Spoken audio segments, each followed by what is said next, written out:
And मैं बहुत दिनों से एक चीज़ के बारे में सोच रहा था कि इंसानों के अंदर जान कहाँ से आती है, या फिर इसके रिगार्डिंग कोई थियरी कुछ बना सकते हैं क्या, हम कुछ सोच सकते हैं, यानी किसी से कंपेयर करके इसके बारे में कुछ घुमा फिरा के कुछ मिलेगा हमें। तो मैं बहुत दिनों से सोच रहा था इसके बारे में। एंड रिसेंटली मैंने एक कंपैरिजन करके इसके बारे में एक थियरी जैसा बनाया है, एक डिस्कवरी समझ लो। तो मैं अब अपनी डिस्कवरी जो भी मुझे लगता है वो मैं शेयर करूँगा, एंड आप लोग अपने व्यूज़ कमेंट में लिख सकते हैं, मेरे साथ शेयर कर सकते हैं, ताकि हम एक डिबेट यानी हेल्दी डिबेट कर सकें एंड एक कंक्लूजन पर पहुँचें। तो मैं स्टार्ट करता हूँ कि इंसानों में जान कहाँ से आती है। तो सपोज़ करो एक मशीन है, मैं यहाँ पर इंसान के शरीर को मशीन से कंपेयर करूँगा, ठीक है। तो एक मशीन है और एक माँ के पेट में बच्चा है। तो अब मशीन के अंदर जान का मतलब कि उसके अंदर एनर्जी आना, वो स्टार्ट होना, ठीक है। वैसे ही इंसान के अंदर जान का मतलब वो हिलना डुलना, ये उसके अंदर हरकत होना, तो वो उसके अंदर जान है, पता लगता है।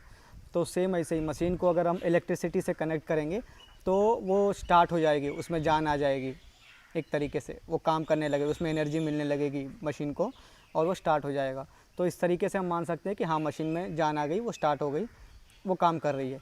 सेम इंसान को जब माँ के पेट में होता है बच्चा, तब उसके अंदर जान कहाँ से आती है, वो अपनी माँ से कनेक्टेड रहता है, तो माँ से उसको एनर्जी मिलती है, तो वो हरकत करता है, तो उसमें जान रहती है। तो इस तरीके से दोनों कंपेयर करें, दोनों का यहाँ तक पूरा सही बैठ रहा है। तो इसके बाद में एक और डाउट आता है कि 9 महीने के बाद में तो बच्चा माँ से डिस्कनेक्ट हो जाता है, यानी बाहर आ जाता है, अलग हो जाता है।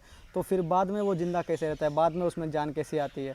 तो इसका एक्सप्लेनेशन हम ऐसे दे सकते हैं कि सपोज़ करो मशीन में कोई एक सिस्टम है कि जितनी देर तक वो इलेक्ट्रिसिटी से कनेक्ट है उतनी देर में वो अपना एक सोलर पैनल बना ले, कोई एक ऐसा एक सिस्टम बना ले जिससे वो खुद एनर्जी बनाने लगे। तो जिससे उसको इलेक्ट्रिसिटी से डिस्कनेक्ट करने के बाद में भी वो अपना चलता रहेगा, मशीन चलती रहेगी, उसे इलेक्ट्रिसिटी की फिर ज़रूरत नहीं पड़ेगी। तो सेम ऐसे ही इंसान क्या करता है, जब वो माँ के पेट में होता है तो अपना एक सिस्टम बना लेता है, जो एनर्जी उसे माँ से मिल रही है उससे वो अपना एक सिस्टम ऐसा बना लेता है कि फिर बाद में उसे उस एनर्जी की ज़रूरत नहीं है, वो खुद ही एनर्जी बनाने लगता है। खाना खा के, पानी पी के 9 महीने के बाद में वो खुद अपनी एनर्जी बनाने लगता है, जिससे उसके अंदर जान बनी रहती है। तो ये मेरा एक था कि मैंने कंपैरिजन करके ऐसे अपने आप को एक्सप्लेन करने की कोशिश की, कैसे इंसान के अंदर जान आती है, कैसे एनर्जी आती है। तो मैंने इसके लिए मशीन का एग्जाम्पल और कंपैरिजन किया।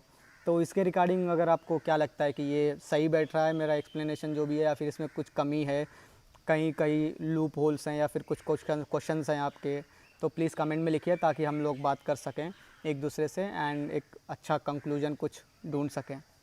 सो थैंक्स, बाय, आज के लिए इतना ही था।